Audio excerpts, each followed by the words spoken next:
Hi hello ಎಲ್ರಿಗೂ ನಮಸ್ತೆ. ಎಲ್ಲರೂ ಹೇಗಿದ್ದೀರಾ? Welcome back to my channel Supreeth Sapaliga vlogs. ನಾನು ನಿನ್ನೆ ವ್ಲಾಗ್ ಮಾಡಿರಲಿಲ್ಲ, ಯಾಕಂದರೆ ನಿನ್ನೆ ಕಾರ್ಯಕ್ರಮ ಇತ್ತು. ವ್ಲಾಗ್ ಮಾಡುವಂತಹ ಪರಿಸ್ಥಿತಿಯಲ್ಲಿ ನಾನು ಇರಲಿಲ್ಲ, ಹಾಗೆ ನನಗೆ ವ್ಲಾಗ್ ಮಾಡಲಿಕ್ಕೆ ಆಗಲಿಲ್ಲ.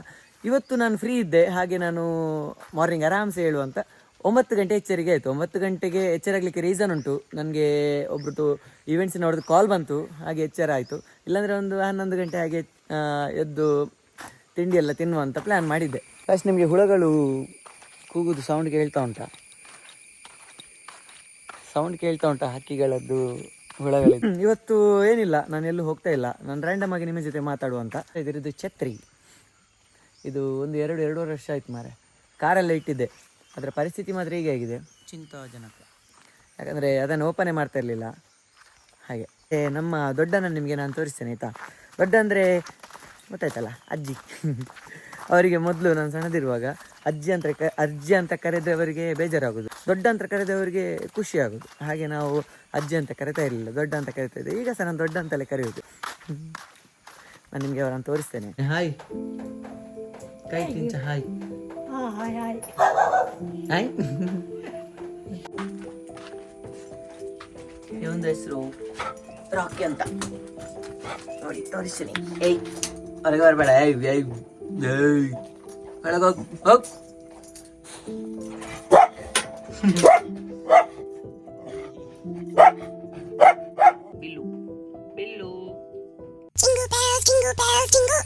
ಗೈಸ್, ನಾನು ಮತ್ತೊಂದು ವಿಚಾರವನ್ನು ನಿಮ್ಮ ಜೊತೆ ಹಂಚಿಕೊಳ್ಳಿಕ್ಕೆ ಇಷ್ಟಪಡ್ತೇನೆ. ನನ್ನ ಈ ವ್ಲಾಗಲ್ಲಿ ಕಬಡ್ಡಿ ಗ್ರೌಂಡಲ್ಲಿ ನಾನು ಹಾಡಿರುವಂತಹ ಒಂದು ವಿಡಿಯೋವನ್ನು ನೀವೆಲ್ಲರೂ ನೋಡಿರ್ತೀರಾ.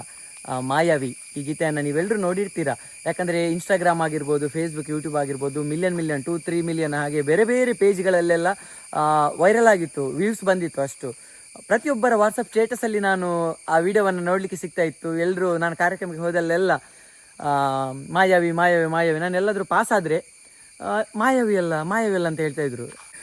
ಈ ಗೀತೆ ಇಷ್ಟು ವೈರಲ್ ಆಗಬೇಕಂದ್ರೆ ನೀವೆಲ್ಲರೂ ಕಾರಣ. ಆದರೆ ಸ್ಪೆಷಲ್ ಆಗಿ ನಾನು ಇಬ್ಬರನ್ನು ನಾನು ಇಲ್ಲಿ ಮೆನ್ಷನ್ ಮಾಡಲೇಬೇಕು. ಒಂದು, ನನ್ನನ್ನು ಅವತ್ತು ಹಾಡಿಸಿದಂತಹ ದಿವಾಕರಣ್ಣ. ಮತ್ತೊಬ್ಬರು ಆ ವಿಡಿಯೋವನ್ನು ಹಾಡಿಸಿದ್ದಾರಲ್ಲ, ಆ ವಿಡಿಯೋವನ್ನು ಮಾರ್ನಿಂಗ್ ಫಸ್ಟ್ ಅಪ್ಲೋಡ್ ಮಾಡಿದವರು, ಫಸ್ಟ್ ಶೇರ್ ಮಾಡಿದವರು, ಅದನ್ನು ಫಸ್ಟ್ ಈ ಒಂದು ಸೋಷಿಯಲ್ ಮೀಡಿಯಾಕ್ಕೆ ಬಿಟ್ಟವರು ನಮ್ಮ DH ಕ್ರಿಯೇಷನ್ ಅಂತ. ಅವರಿಗೊಂದು ನಾನು ಸ್ಪೆಷಲ್ ಆಗಿ ಥ್ಯಾಂಕ್ಸ್ ಹೇಳಬೇಕು. ನಮ್ಮ ದಿವಾಕರಣ್ಣ ಹಾಗೂ DH ಕ್ರಿಯೇಷನ್, ನಮ್ಮ ದಿವಾಕರಣ್ಣ ಬಹುಭಾಷಾ ನಿರೂಪಕರು. ಬೇರೆ ಬೇರೆ ಭಾಷೆಯಲ್ಲಿ ಮಲ್ಟಿ ಲ್ಯಾಂಗ್ವೇಜ್ ಅವರದು ನಿರೂಪಣೆ. ಯಾವ ಭಾಷೆ ಕೊಟ್ಟರೆ ಅವರು ಮಾತಾಡಲಿಕ್ಕೆ ರೆಡಿ ಇದ್ದಾರೆ, ಅಷ್ಟು ಸ್ಪಷ್ಟವಾಗಿ ಮಾತಾಡ್ತಾರೆ. ಅದ್ಭುತ ನಿರೂಪಕರು ಇವರು. ನನಗೆ ಅದಕ್ಕಿಂತ ಮೊದಲು ನಾನು ತುಂಬ ಕಡೆ ಕಬಡ್ಡಿ ಮ್ಯಾಚ್ ನೋಡಲಿಕ್ಕೆ ಹೋಗ್ತಾ ಇದ್ದೆ. ಕಾರ್ಯಕ್ರಮ ಎಲ್ಲ ಮುಗಿಸಿ ನಾನು ಮ್ಯಾಚ್ ನೋಡಲಿಕ್ಕೆ ಹೋಗುದು. ಆದರೆ ನಾನು ಅವರು ಹಾಡ್ಲಿಕ್ಕೆ ಹೇಳುವಾಗ ನನಗೆ ನರ್ವಸ್ ಆಗ್ತಾ ಇತ್ತು. ನಾನು ಹಾಡ್ತಾ ಇರಲಿಲ್ಲ ಆಯಿತಾ. ನೆಕ್ಸ್ಟ್ ಅಂತ ಒಂದು ದಿವಸ ನನಗೆ ಕಬಡ್ಡಿ ಅಂಕಣದಲ್ಲಿ ನಾನು ಸಹ ಅವತ್ತು ಪ್ಲೇಯರ್ ಆಗಿ ಬಂದಿರ್ತೇನೆ.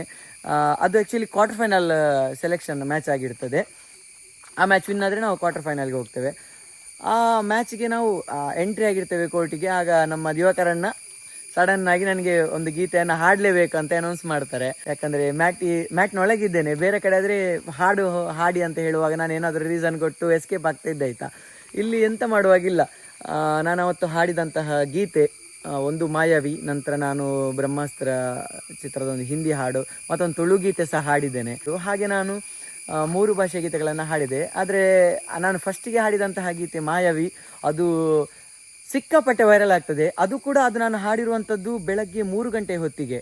ನಿಮಗೆ ಗೊತ್ತಿರ್ಬೋದು, ಮ್ಯಾಚ್ ಸ್ಟಾರ್ಟ್ ಆಗಿ ಒಂದು ಕ್ವಾರ್ಟರ್ ಫೈನಲ್ ತನಕ ತಲುಪಬೇಕಾದ್ರೆ ಆಗ ಆಲ್ಮೋಸ್ಟ್ 3-4 ಗಂಟೆ ಹಾಗೆ ಆಗಿರ್ತದೆ.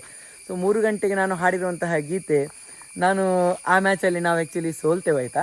ಸೋಲು ಗೆಲುವು ಇದ್ದದ್ದೇ, ಬಟ್ ನಾವು ಆ ಮ್ಯಾಚಲ್ಲಿ ನಮ್ಮದು ಆವತ್ತಿನ ಜರ್ನಿ ಎಂಡ್ ಆಗ್ತದೆ. ನಾನು ಮನೆಗೆ ಹೋಗಿ ಮಲಗ್ತೇನೆ. ಹೇಳುವಾಗ ಸ್ವಲ್ಪ ಲೇಟ್ ಆಗ್ತದೆ. ಬೆಳಗ್ಗೆ ಒಂದು 10-11 ಗಂಟೆ ಹೊತ್ತಿಗೆ ನನಗೆ ಎಚ್ಚರಿಕೆ ಆಗ್ತದೆ. ಎಚ್ಚರ ಆದ ನಂತರ ನಾನು ನನ್ನ ಮೊಬೈಲ್ ನೋಡ್ತೇನೆ, ತುಂಬ ಕಾಲ್, ಒಂದು 10-20 ಕಾಲ್ ಇರ್ತದೆ. ನಂತರ ನೆಟ್ ಆನ್ ಮಾಡಿದಾಗ ಒಮ್ಮೆ ಸಡನ್ನು ನೋಟಿಫಿಕೇಶನ್ ಸ್ಟಾರ್ಟ್ ಆಗ್ತದೆ, ಸೌಂಡ್ ಆಗಲಿ ರಾಶಿ ನೋಟಿಫಿಕೇಶನ್ ಬರ್ತದೆ. ನನಗೆ ಇದು ಎಂತ ಆಗ್ತಾ ಉಂಟು ಅಂತ ಗೊತ್ತಿಲ್ಲ. ಇನ್ಸ್ಟಾಗ್ರಾಮ್ ಓಪನ್ ಮಾಡಿ ನೋಡ್ತೇನೆ, ಲೈನಿಗೆ ಬರ್ತಾ ಉಂಟು ವಿಶ್ವಾಸ ಎಲ್ಲ. ಹಾಗೆ ವಾಟ್ಸಪ್ ಓಪನ್ ಮಾಡಿ ನೋಡ್ತೇನೆ, ಎಲ್ಲ ಲೈನಿಗೆ ಮೆನ್ಷನ್ ಬರ್ತಾ ಉಂಟು. ವಾಟ್ಸಪ್ ಸ್ಟೇಟಸಲ್ಲಿ, ಇನ್ಸ್ಟಾಗ್ರಾಮ್ ಸ್ಟೋರೀಸಲ್ಲಿ ಎಲ್ಲ ಮೆನ್ಷನ್ ಬರ್ತಾ ಉಂಟು. ಯೂಟ್ಯೂಬಲ್ಲಿ ಸಹ ಆಲ್ರೆಡಿ ಅದು ವಿಡಿಯೋ ಬಂದಾಗಿದೆ. ಸಿಕ್ಕಾಪಟ್ಟೆ ಖುಷಿ ಆಯಿತು ನನಗೆ. ನಮ್ಮ ದಿವಾಕರ್ ಉಪ್ಪಳ ಅವರು ಹಾಡಲಿಕ್ಕೆ ಹೇಳ್ತಾ ಇರಲಿಲ್ಲ ಅಂದರೆ ಖಂಡಿತವಾಗಿ ಈ ಗೀತೆ ಇಷ್ಟು ಜನರಿಗೆ ನನ್ನ ಧ್ವನಿಯಲ್ಲಿ ತಲುಪಲಿಕ್ಕೆ ಸಾಧ್ಯವೇ ಇರ್ತಿರಲಿಲ್ಲ. ಸ್ಪೆಷಲ್ ಆಗಿ ದಿವಾಕರ್ ಉಪ್ಪಳ, ದಿವಾಕರಣ್ಣ, thank you so much, love you so much. ನಾನು ಮೊನ್ನೆ ಒಂದು ವ್ಲಾಗ್ ಮಾಡಿದೆ ಗಾಯ್ಸ್, ಈ ಸಂಗೀತ ನನ್ನನ್ನು 3 ದೇಶಕ್ಕೆ ಕರ್ಕೊಂಡು ಹೋಯಿತು ಅಂತ. ಅದರಲ್ಲಿ ಒಂದು ದೇಶ ನನ್ನ ಈ ಗೀತೆ ವೈರಲ್ ಆದ ಈ ಗೀತೆಯಿಂದ, ಮಾಯಾವಿ ಸಾಂಗ್ ನನ್ನನ್ನು ಆ ದೇಶಕ್ಕೆ ಕರ್ಕೊಂಡೋಗಿದೆ. ನಾನು ಇದನ್ನು ಎಲ್ಲೂ ಹೇಳಿಲ್ಲ. ಅವರ ಜೊತೆ ಮತ್ತೊಬ್ಬರಿದ್ದಾರೆ ಆಯಿತಾ, ಅವರನ್ನು ಸಹ ಮಿಸ್ ಮಾಡಲಿಕ್ಕಿಲ್ಲ. ಸ್ವಲ್ಪ ದಿವಸದ ನಂತರ ಮತ್ತೊಂದು ಗೀತೆ ಸೇಮ್ ಹಾಗೆ ಇನ್ಸ್ಟಾಗ್ರಾಮಲ್ಲಿ ವೈರಲ್ ಆಗ್ತದೆ. ಆ ಗೀತೆಯನ್ನು ಹಾಡಿಸಿದವರು ನಮ್ಮ ವಿಜಯ್ ಅತ್ತಾಜೆ, ವಿಜಯಣ್ಣವರು. ಅವರು ಕೂಡ, ಇಬ್ಬರು ಕೂಡ ನನ್ನ ತುಂಬ ಆತ್ಮೀಯರು. ಎಲ್ಲ ದೊಡ್ಡ ದೊಡ್ಡ ಪಂದ್ಯಾಟಗಳಲ್ಲಿ ನಿರೂಪಕರಾಗಿ ಬರೋದು ನಮ್ಮ ವಿಜಯ್ ಅತ್ತಾಜೆ ಅವರು ಮತ್ತು ನಮ್ಮ ದಿವಾಕರ್ ಉಪ್ಪಳ. ಇವ್ರದ್ದು ಜುಗಲ್ಬಂದಿ ಅಂತೂ ಸಿಕ್ಕಾಪಟ್ಟೆ ಜನರು ಎಲ್ಲರೂ ಇಷ್ಟಪಡ್ತಾರೆ. ಪ್ಲಸ್ ನಿಮಗೆ ಹುಳಗಳು ಕೂಗುದು ಸೌಂಡ್ ಕೇಳ್ತಾ ಉಂಟಾ ಹಕ್ಕಿಗಳದ್ದು, ಹುಳಗಳಿದ್ದೆಲ್ಲ. ಹಾಗೆ ನಮ್ಮದು ಮನೆ ಸುತ್ತ ಹೀಗೆ ಸೌಂಡ್ ಯಾವಾಗಲೂ. ಓಕೆ ಗಾಯ್ಸ್, ನಾವು ಹೊಸ ವಿಚಾರಗಳೊಂದಿಗೆ ನಾಳೆ ಮತ್ತೆ ಸಿಗೋಣ. ಎಲ್ರಿಗೂ ಗಮ್ಮತ್ತು ಮಾಡಿ ಖುಷಿಯಲ್ಲಿರಿ. ಬಾಯ್, ಥ್ಯಾಂಕ್ ಯು.